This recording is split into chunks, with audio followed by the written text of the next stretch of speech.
ብዙ ጊዜ በፊልሞች ላይ የማፊያ አባላቶች ጨካኝና አደገኛ እንደሆኑ እንመለከታለን። ይህንንም ተንተርሰን ይህን ያህል ጭካኔ እውነተኛው ዓለም ላይ ተገብሩት የሚል ጥያቄ ይጫርብናል። መልሱም አዎ ነው። በዛሬው ቪዲዮ እየቀረጹ አንገት ከሚቀሉት አስፈሪዎቹ የሜክሲኮ ማፊያዎች አንስቶ እስከ ጨካኞቹ የሩሲያ ማፊያዎች ድረስ እውነት እንዲደረጋል እስክትሉ የሚያስገርሟችሁን የዓለማችን አደገኛ የማፊያ ቡድኖች ላስቃኛችሁ ይዤላችሁ መጥቻለሁ። ቪዲዮውን 2000 ላይ ካስገቡት መልካም ቆይታ። የአልቤኒያው ዘ ካምፓኒ ማፊያ ቡድን በሀገር አልቤኒያ የኮሙኒዝም መውደቅን ተከትሎ በ1990ዎቹ መጀመሪያ አካባቢ ዳግም እንደ አዲስ እንደተመሰረተ የሚነገርለት ይህ ማፊያ ቡድን አሁን ላይ ያለው ተጽዕኖና የቡድኑ አባላቱ መዳረሻ አውሮፓን አዳርሶ ከዚያም እንደተሻገረ ይነገራል። በአደንዛዥ ዝውውርና በአደንዛዥ እጾች ጋር በተያያዙ የወንጀል ድርጊቶች ላይ በስፋት የተሰማረው የማፊያ ስብስብ በዋነኝነት አስቀድመን ካነሳነው ከጣሊያኑ አንድራጌታ የማፊያ ቡድን ጋር የተሳሰረ እንደሆነና በበርካታ የማፊያ እንቅስቃሴዎችና ወንጀሎች ላይ አብረው እንደሚሰሩም ይነገራል። ይህም የሁለቱ የማፊያ ቡድኖች ጋብቻ የተቀደሰ የሆነ አይሁን ባይለይለትም በአብዛኛው አውሮፓ ላይ ያለውን የኮኬን ገበያ እንደተቆጣጠሩና አውሮፓ ውስጥ የኮኬን ሽያጭ የሚል ጉዳይ ሲነሳ ሁለቱ ቡድኖች በአንደኛ ደረጃ እንደሚጠሩ ይታወቃል። በተለይም ደግሞ ይህ ማፊያ ቡድን አደንዛዥ ዕፅን የሚያዘዋውሩበት መንገድ እጅግ አስደናቂ ሲሆን በብዛት በባህር ትራንስፖርት ላይ በማይጠበቅ መልኩ በተለያዩ አትክልቶችና የማይጠበቁ አስተሻሸጎችን በመጠቀም በመላው አውሮፓ ኮኬን እንዲሰራጭና ረብጣ ሚሊዮን ዶላሮችን ወደ ኪሳቸው እንዲገቡ ያደርጋሉ።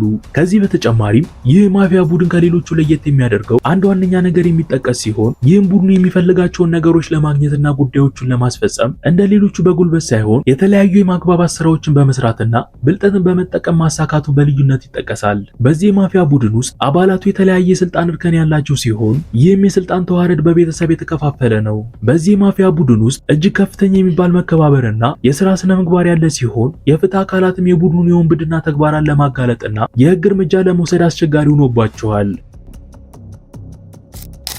የሜክሲኮ ሲናሎዋ ማፊያዎች ቡድን በደቡብና በማዕከላዊ የአሜሪካ አካባቢዎች ላይ ሲናሎዋ የሚለው ስም ብዙዎችን የሚያስፈራና ከጀርባውም ብዙ ጉዶችን የያዘ ስም ነው። በሀገር አሜሪካ ከሚዘዋወረው የአደንዛዥ ዝውውር ሰንሰለት መሃል አብዛኛውን የያዘው ይህ ማፊያ ቡድን እጅግ አደገኛና ምህረት የለሽ አባላት እንዳሉት ይነገራል። ምንም እንኳ አስፈሪው የቡድኑ መሪ ኤል ቻፖ ጉዝማን በፖሊስ ቁጥጥር ውስጥ ቢውልም ታጋይ ይሞታል እንጂ ትግል ይቀጥላል እንደሚለው አባባል የማፊያ ቡድኑ ከነበረበት ብሶበት እየተንቀሳቀሰ ይገኛል። ለስራው የማይመቹ የህግ አካላት ላይ ተደጋጋሚ ጥቃቶችን በመሰንዘር የሚታወቀው ይህ ማፊያ ቡድን አሁን ላይ አደንዛዥ ዕፅን ከማዘዋወር ወደ ሰዎች ዝውውር ከፍ ብሎ የውንብድና ተግባሩን አጣጥፎታል። ከዚህም በተጨማሪ በህገወጥ የሰዎች ዝውውርና በአስገዳጅ ወንጀል ተግባራት ላይ የተሰማራው ቡድኑ ኪሱን እያሳበጠ ተደራሽነቱንም እያሰፋ ይገኛል። ሲናሎዋ የሚያዘዋውረው አደገኛ ዕፅ ዋነኛ መዳረሻው ሀገር ልዕለ ኃያሏ አሜሪካ ስትሆን በአሜሪካ ያለው ከፍተኛ ገበያ ከፈርጣሙ የማፊያ ቡድኑ ኢኮኖሚ ጀርባ ዋነኛ ምክንያት ሆኖ ይቀመጣል። ይህንንም ተጠቅሞ በሌሎች የውንብድና ተግባራት ላይ ከፍተኛ ጉልበት መፍጠር የቻለው ቡድኑ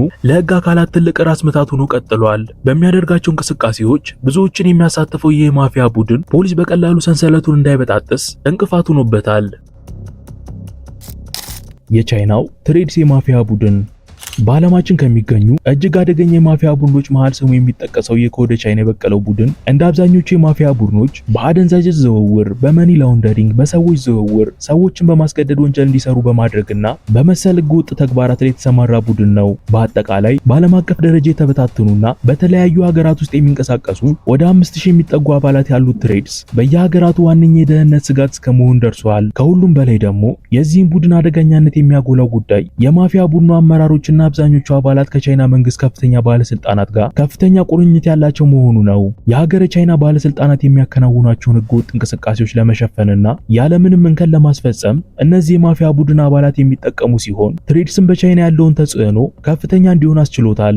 ይህንንም ተከትሎ የቻይና ባለስልጣናት ለማፊያ ቡድኑ አባላት የተለያዩ ድጋፎችን እንዲሁም ጥበቃዎችን ስለሚያደርጉ በሀገሪቱ የሚገኙ የህግ አካላት የማፊያ ቡድኑ አባላት ለሚያከናውኑት ህገወጥ ተግባሮች ተመጣጣኝ ቅጣት እንዲያገኙ ለማድረግ በሚያከናውኑት እንቅስቃሴ ላይ ትልቅ እንቅፋት ሆኖባቸዋል። በሀገረ ቻይና የሚገኙና ከባለስልጣናቱ ጋር ሆድና ጀርባ የሆኑ በርካታ ባለሀብቶችን ከአይን ጥቅሻ በፈጠነ ቅጽበት በእነዚህ ማፊያ ቡድን አባላት የሚገደሉ ሲሆን የፍርድ ሂደቱም ደግሞ ተድበስብሶ እንዲያልፍ ይደረጋል። ምናልባት እንኳ አንድ የማፊያ ቡድን አባል በግድያ ተጠርጥሮ ምርመራ ቢደረግበትና የተለያዩ መረጃዎች ቢገኙበት እጃቸው ረጅም የሆኑት የማፊያ ቡድን አመራሮች ከባለስልጣናቱ ጋር ተማክረው በውዴታ ማሊያም በግዴታ የቡድን አባላቸው እንዲለቅ ያደርጋሉ።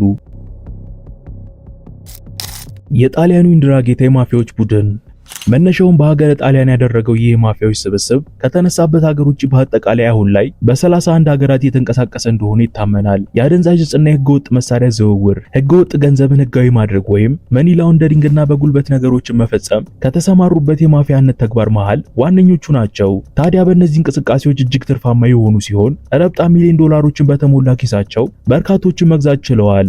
እስከ ሞት የሚታመኑላቸው አባላት ያሏቸው እነዚህ የማፊያ ቡድን አመራሮች በሚያደርጓቸው ህገወጥ እንቅስቃሴዎች ውስጥ ፖሊስ ሰብሮ ለመግባትና ለማጥፋት ነገሮችን ከባድ አድርጎበታል። ከዚህ በተጨማሪም በማህበረሰቡ ተሰሚነት ያላቸውና በየሀገራቱ ቁልፍ የሚባሉ ቦታዎች ላይ የሚገኙ ሰዎች የዚህ ማፊያ ቡድን አባል መሆናቸው ደግሞ መሰረታቸው የት ድረስ ጥልቅ ሆኖ እንደተሰራ የሚያመላክት ጉዳይ ነው።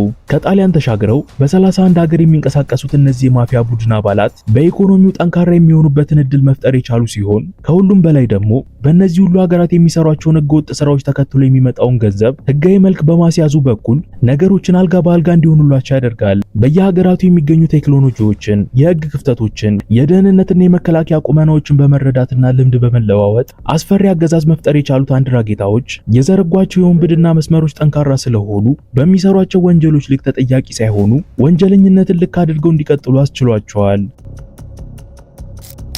የሩሲያው ብራትቫይ ማፊያ ቡድን ከዓለማችን ቆራጥ መሪዎች መሃል ስማቸው ከፊት የሚነሳው ቭላዲሚር ፑቲን በሚመራው ሀገር ሩሲያ የበቀለው ይህ ማፊያ ቡድን በተለይም ደግሞ ዩክሬን የኔቶ አባል ሆናለሁ ማለቷን ተከትሎ በተቀሰቀሰውና ዓመታትን ባስቆጠረው የሩሲያና የዩክሬን ጦርነት እጅጉን እንደዳበረና አቅሙንም ወደ ከፍተኛ ደረጃ እንዳደገ ይነገራል። ይህ ጦርነት ለዚህ የማፊያ ቡድን ትልቅ ሲሳይን ይዞ የመጣ ሲሆን በተለይም ደግሞ በመሳሪያ ሽያጩ ላይ ቢቆጥሩት የማያልቅ ዶላር ወደ ካዝናቸው እንዲዘንብ አድርጓል። ይህ ጦርነት እንዲፈነዳ የቡድኑ መሪ የሆነው ቭላዲሚር ነገሮችን በአትኩረት ከተመለከተ በኋላ እጅግ በሳልና ጠቢብ እንደሆነ የሚነገርለት ጭንቅላቱን ተጠቅሞ አስደናቂ ፕላን ካወጣ በኋላ ነገሮች መልካቸው ተቀይረዋል። ከትናንሽ መሳሪያዎች አንስቶ እስከ ትላልቅ የጦር መሳሪያዎች ድረስ ድንበሮችን የተሻገሩ እጅግ ከፍተኛ የሆነውን የገበያ ፍላጎት በማዳረስ በፋይናንስ በኩል ምንም አይነት ስጋት እንዳይገባቸው አድርገዋል።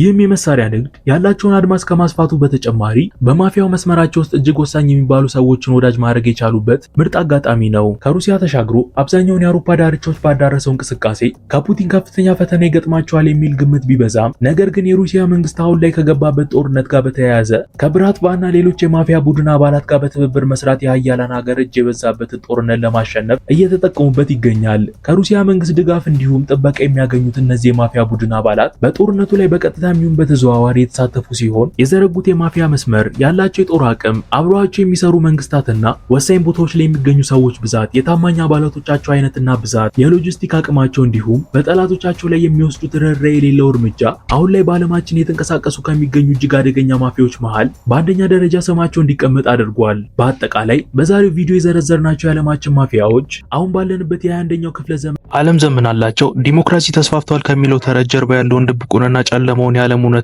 የሚያመላክቱ ናቸው። ቪዲዮ ከተመቻችሁ ላይክ፣ አዲስ ከሆናችሁ ደግሞ ሰብስክራይብ ማድረጋችሁ እንዳትረሱ። ዮርዲ ነበርኩ። ሰናይ ጊዜ